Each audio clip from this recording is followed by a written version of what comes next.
Good morning, TikTok friends. Hope you guys are doing well today. I know I haven't really been on posting anything in the last couple weeks. It has been a really hard last couple weeks. My daughter got sick and had to take her to the ER a few times.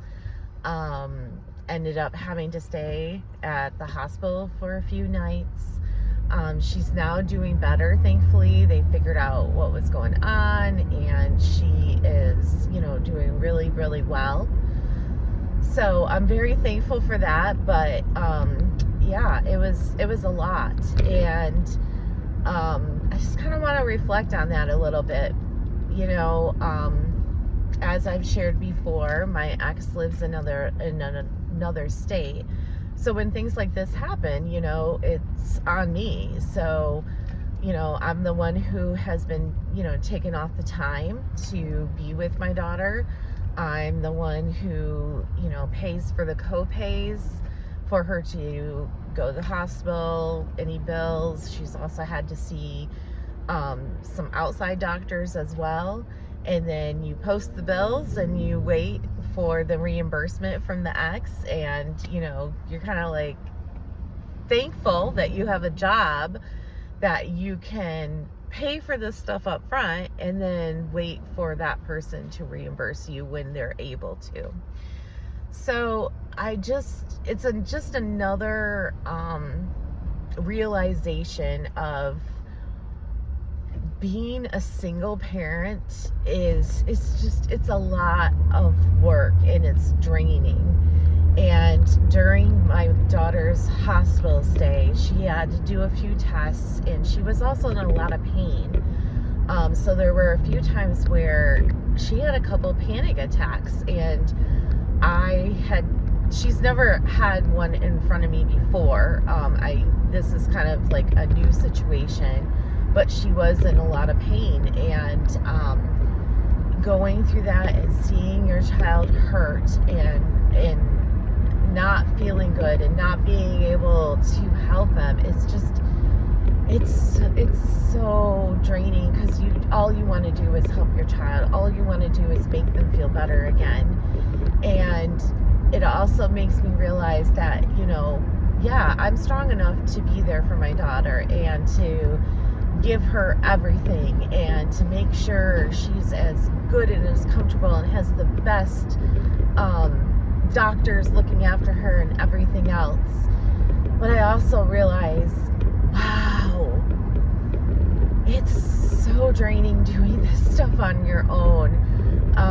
I feel like I've just been going and going and going for 2 weeks and not had anyone there to really support. Now, did I have friends and family sending good wishes and asking if they could do something? Yes, of course. And I could have called upon any of them at any time to come to the hospital and stay with me.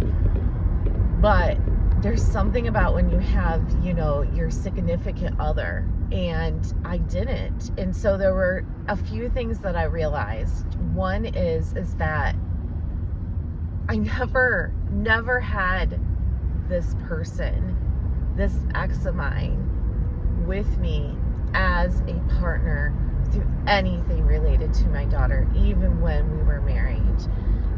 That was abundantly highlighted during these last 2 weeks, that I was just as much on my own married as I am now. And that's just what it is. The other thing is that I'm so glad he's not in my life anymore. There was a point where he was with her for a day, and he came over to see what was going on and to be with her. And so there had to be a lot of communication over the last 2 weeks, to the point where we actually just stopped doing the app for a while and just texted each other because it was easier. I initiated that. I said, let's just text because it's easier. So all our conversations via text were only about our daughter, and that's it. But I had to see him, he came over. He stayed in the hospital room with my daughter for one of the overnights, and I was there as well, sleeping on the couch. And I was proud of myself because during this whole 2 weeks of having to deal with him and communicate with him and text him without the security of an app, and talk to him on the phone sometimes, I realized that I don't have an emotional connection with him at all anymore. Like, seeing him didn't make me want to fly off into a rage, or didn't make me want to tell him all the things that I've always wanted to tell him about how shitty it was that what he put me through was so shitty. I didn't feel the need to do any of that. All I was concerned about was my daughter. That's it. Making sure she was comfortable and happy. And if that meant getting along with him in a positive way, I didn't care. I did it. And so I'm proud of myself. It shows that I have really grown past my connection with him, or my hurt of not having a connection with him. Like, I just didn't feel an emotional connection with him at all during this time, and I was happy about that.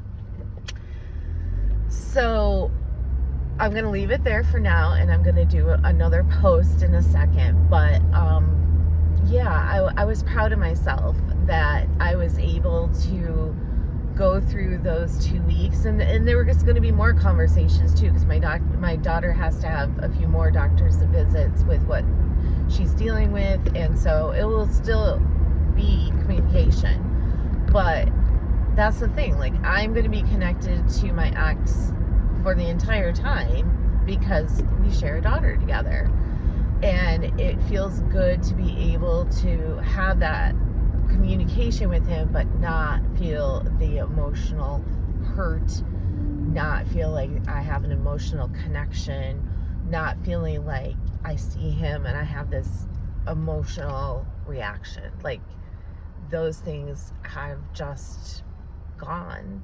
And I thank my counselor for that. I thank myself for what I have done to heal myself through that. So I hope that you guys hear this message, and if you're going through something like this, know that there is hope, that you can co-parent even with a narcissistic ass and still get to the point where you can co-parent in a positive way and really just be there for your child, because that's really all that matters. Like, all that matters is that my daughter's taken care of. I bring my 110% to that, and he brings what he's able to, and I have no control over what he's able to bring or not able to bring.